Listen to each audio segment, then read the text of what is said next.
നേപ്പാളിൽ ബസ് കൊക്കയിലേക്ക് മറിഞ്ഞു 7 ഇന്ത്യൻ തീർത്ഥാടകർ മരിച്ചു. മാരാരിക്കുളത്ത് വൻ ലഹരി വേട്ട. കാറിലും ബാത്റൂമിലുമായി ഒളിപ്പിച്ച 72 ചാക്ക് ഹാൻസുമായി 2 പേർ പിടിയിൽ. തമാശക്ക് മോദിയെ അനുകരിച്ച് വീഡിയോ വൈറലായി. അധ്യാപകന് സസ്പെൻഷൻ. കൊച്ചി ദുബായ് വിമാനം ദുബായിൽ ഇറങ്ങാതെ തിരിച്ചു വന്നു. യാത്രക്കാരെ വീടുകളിലേക്ക് തിരിച്ചയക്കും.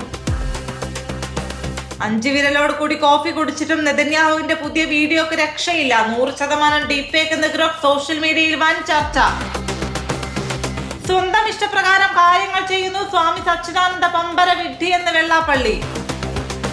4 വയസ്സുകാരനെ കൊലപ്പെടുത്തി. ഉത്തർപ്രദേശിൽ പിതാവും 2 അമ്മയും അറസ്റ്റിൽ.